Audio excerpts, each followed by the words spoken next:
칭다오 귀신 출몰 지역. 갖가지 기이한 현상들이나 의문의 소리들, 그리고 정체를 알 수 없는 존재가 나타나는 곳. 세계 곳곳에는 유령들이 출몰한다는 고스트 스팟이 존재합니다. 중국이라고 예외는 아니겠죠.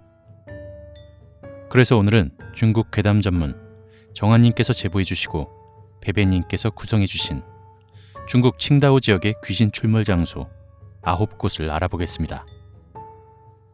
먼저 과거 적십자 건물이었던 칭다오 미술박물관입니다. 민국 초기에 준공된 곳으로 과거에 이 건물은 독일 총독 가문의 임시 처형장으로 사용되었던 곳입니다. 그래서 억울하게 죽음을 당한 이들이 많아서 그런지 민속학을 연구하는 이들의 말로는 이곳은 밤만 되면 많은 원혼들이 방황하는 곳이라 합니다. 한 경찰은 심야에 이곳 순찰을 돌 때마다 독일 셰퍼트를 푼다고 하는데, 전해지는 이야기에 의하면 이곳이 막 해방할 당시 밤에 수의들이 순찰할 때면 어떠한 기이한 동물을 발견하게 되는데, 언뜻 보면 쥐처럼 생겼지만 쥐라고 하기에는 너무나 큰 데다가 돼지로 보이기도 하며 달리는 모습 또한 기이하게 재빠르다고 합니다.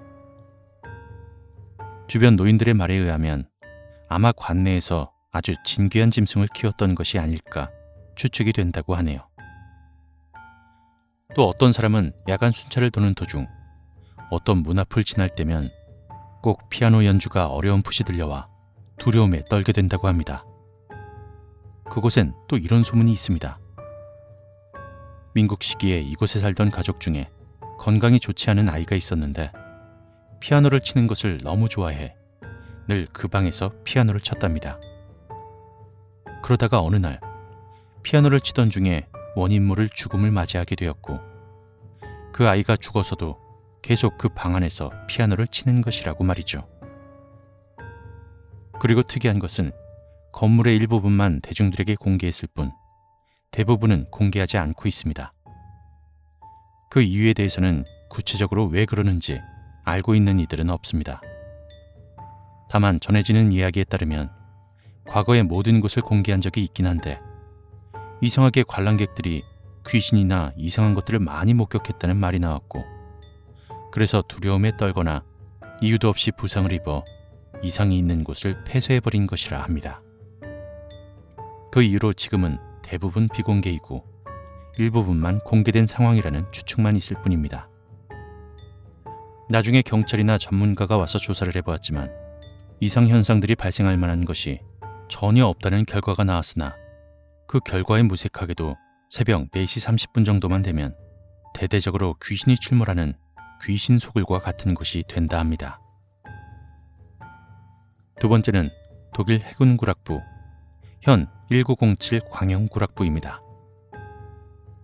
해군구락부는 칭다오 근대사에서 가장 유명한 곳으로 당시에 정말 유명한 작가와 정치인, 철학자들이 모여 살던 곳이 이 근처에 있다고 합니다.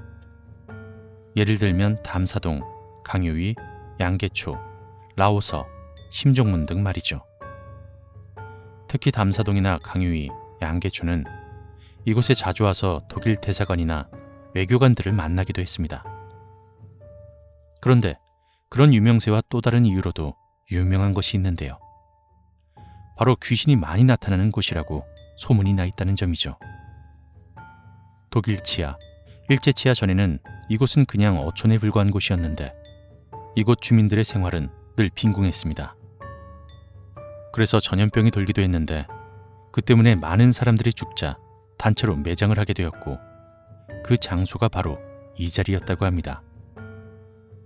그리고 그 후부터 연고가 없는 시신들은 약속이라도 한 듯 그곳에 매장을 하게 되었고, 그렇게 자연스럽게 공동묘지가 되어버렸습니다. 이에 유명한 일화가 하나 있는데요. 그곳에 민국 초기에 자기의 재산을 처분하여 빈궁한 일반인들을 구제하는 데 노력했던 유명한 거상인 노인이 있었습니다. 그런 선행으로 인해 그 노인은 모든 이들에게 존경을 받았었죠. 그러던 어느 날 그것을 못마땅하게 여기던 다른 거상이 그 노인을 찾아가 술 한잔을 나누며 이런저런 대화를 나누었습니다. 그러다 술에 만취한 노인을 살해해버리고는 이 공동묘지 아무 곳에다가 몰래 매장을 해버린 것이죠. 그 사건이 일어나고 몇 년이 지난 어느 날, 살해를 한 거상과 몇 명의 사람들이 늦은 밤에 그곳을 지나가고 있었는데 한센병에 걸린 노인 하나가 그들 앞에 나타나게 되었고, 그것에 깜짝 놀라 다들 도망치는 일이 있었습니다. 그리고 다음 날 살해를 한 거상이 병석에 누워 일어나지 못했는데 알고 보니 대뜸 한센병에 걸려버리고 만 것이었습니다. 그러자 사람들은 아마 원혼이 된 그 착한 거상 노인이 자신을 죽인 그 거상에게 복수를 한 것이 아닐까 생각하게 되었죠. 그런데 여기서 한 가지, 원혼이 된 그 착한 거상이 죽을 당시엔 한센병이나 그 어떠한 병도 없었는데 왜 병에 걸린 모습이었을까요? 이건 연고가 없는 공동묘지에 매장되어 한센병에 걸린 모습이 아니었을까 하는 소문이 사람들 사이에 돌았다는 것입니다. 그리고 살해를 한 거상마저도 원혼이 되어 그 주위를 돌아다니고 있다는 이야기도 있어 밤에는 그 주위를 건장한 남자도 혼자서는 섣불리 다닐 수가 없다고 합니다. 세 번째는 황현로 조내가 81호입니다. 이곳은 신암구 황현로 조내골목의 큰 거리 동쪽 끝 북쪽에 위치한 곳으로 서양 건물을 본따 만든 3층짜리 작은 건물입니다. 민국 초기에 세워졌지만 오랫동안 방치되어 있는 이 건물은 1900년 안팎에 칭다오 총독 아문이 영국인에게 예배당을 건설하게 허락해 주었습니다. 당시 중산로의 큰 예배당과 함께 건설을 시작했으나 공사 기간은 중산로의 건물보다 늦어졌다고 합니다. 후에 전쟁이 발발한 후에 이 건물의 건설이 중지되고 말았죠. 그래서 결국 예배당으로 사용하지 못하고 민국 군관의 집으로 사용되었는데, 그곳에서 민국 군관의 첩이 자살인지 타살인지는 밝혀지지 않았지만 목을 매달아 죽은 사고가 발생하게 되었습니다. 그 후 이곳엔 사는 거주자들이 해마다 그 첩이 죽은 날만 되면 똑같은 방법으로 죽게 되어 사람이 살지 않는 집이 되었다고 합니다. 그리고 문화 대혁명 이후 완전히 버려진 곳이 되고 말았습니다. 네 번째는 청양구의 삼거리 입구입니다. 노인들이 말을 하길 이곳은 과거 칭다오가 살인자들의 사형을 집행하는 장소였는데, 집행 후에는 시체를 그곳에 매장하는 바람에 1940년대에는 연고가 없는 공동묘지가 되었다고 합니다. 특히나 이상한 일들이 많이 일어나는 건물이 있는데 청양 근처 중학교에 어느 하얀 3층 건물이 그곳입니다. 이 건물을 공사하던 중에 붕괴되는 사고로 인해 여러 노동자들이 매장되어 버린 것을 그냥 방치해 두었다는 말이 있는데요. 그런 이유 때문인지 그 건물의 교사들, 학생들이 계단을 올라가다 넘어지거나 굴러 다치는 일이 생기게 되었고, 정확한 이유는 역시 전혀 알 수가 없다고 합니다. 다섯 번째는 노대학 도서관입니다. 서지모라는 작가가 일찍이 살던 곳으로 원래는 오삼계의 거주지입니다. 명말 청초의 유명한 기생 진원원의 원혼이 몇백 년 동안 떠돌아다닌다는 소문이 있는 곳이죠. 역시 하나의 일화가 있는데요. 민국 초기에 의하면 택시기사가 그곳에서 승객을 하차시킨 후에 가려고 하는데 건물 위에 청조 관료의 뒷모습이 둥둥 떠있는 채로 있는 것을 보게 되었습니다. 그리고 그뿐만 아니라 그 승객이 지불한 동전에서 이상한 것을 발견할 수 있었는데요. 가만히 보니 중화민국 초기에 원 3개의 초상을 그린 1원짜리 은화인 원대도여야 하는데 청조에 유통하던 순치보전의 동전이었다고 합니다. 여섯 번째는 푸샨수호 뒤의 바다 눈입니다. 전설에 의하면 당시의 스난구 푸샨수호 뒤에 한 우물 안에다가 용을 가두었는데 그곳을 사람들이 푸샨수호의 바다 눈이라고 했습니다. 이곳은 2번 이동되었는데 한 번은 어떤 일본 앞잡이가 칭다오로 와서 그 우물에다가 쇠사슬을 넣어 용을 찾으려고 했으나 당연히 실패하게 되었고, 거기서 바람소리가 나며 비린내가 수반되었다고 합니다. 그래서 그 당시에 함께 있었던 이들은 모두 놀라 도망을 쳤죠. 그리고 오랜 시간이 지나 홍위병들이 또 한 번 일본 앞잡이가 했던 방법으로 그 용을 찾고자 했습니다. 4대 악습타파의 구호 중 미신타파가 있어서 이 일을 행함으로써 이곳에 용이 갇혀 있다는 말은 사실이 아님을 증명하고 싶어 행한 것이었죠. 그러나 홍위병들 역시 똑같은 상황이 벌어졌고 두려움에 떨며 도망가고 말았다고 합니다. 지금의 위치를 말하자면 홍콩 중로 동북 쪽에 어느 상가 밑에 있는 것으로 추정되며 최근엔 지하철이 생기는 바람에 그곳은 아예 매장되었다고 합니다. 7번째는 팔달관 화성루 지하실입니다. 이곳엔 해방 전 국민당의 우두머리들이 많이 거주했었는데 장제스도 이곳에 거주를 했으며 해방 후에는 둥비우라는 사람도 머물렀다고 합니다.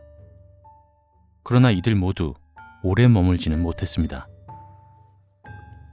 그의 증명이라도 하듯 당시 잡지에서 장제스가 그곳에 머물며 겪었던 기이한 일들을 기록해 발표하기도 했습니다. 장제스는 황해로 근처 해변 북쪽 화성루에서 투숙하던 날 밤만 되면 괴이해졌다. 그는 이곳의 주인이 누가 원래 주인인지를 모른다. 그런데 밤에 잠을 잘 때면 사람인지 여우인지 모를 울음소리가 흘러나왔다. 장제스의 추측으로 아마 지하 쪽에서 나는 소리가 아닌가 싶더란다.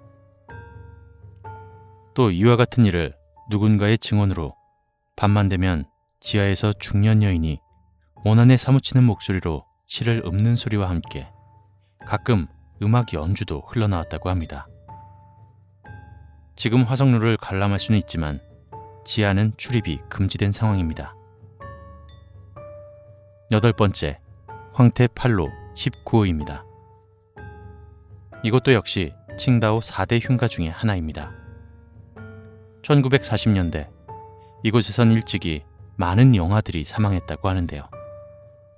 이 사망한 영아들의 시체를 동굴 아무 곳에나 그냥 두고 가버렸는데 이는 3곳의 동굴이 있었다고 합니다.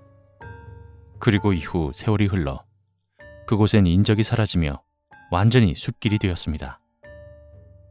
그래서 사람들 역시 그 동굴이 어딘지 몰라서 그 근처에 민가를 세워 거주하게 된 것이죠. 그런데 그 동굴에서 제일 인접한 집에서는 이상한 일이 발생하게 되었습니다. 예를 들면 주위에 엄청난 까마귀가 있다거나 2층에 검은 옷을 입은 여인이 출몰한다든지 이런 일들 말이죠. 또한 그 건물에는 딱히 이렇다 할 가로등이 없는데 원래는 가로등이 있었지만 이상하게 그곳의 등만 계속 꺼지고 켜지질 않아 있어봤자 무용지물이었던 것입니다. 집 안에서도 마찬가지로 전기를 사용할 수가 없어 지금은 사람들이 살지를 않는다고 합니다. 그래서 노숙자들이나 거린들이 거주한다는 말도 있죠. 밤이 되면 오토바이와 전동 자전거도 다닐 수 없으며 사람들 역시 다니지 못한다고 합니다.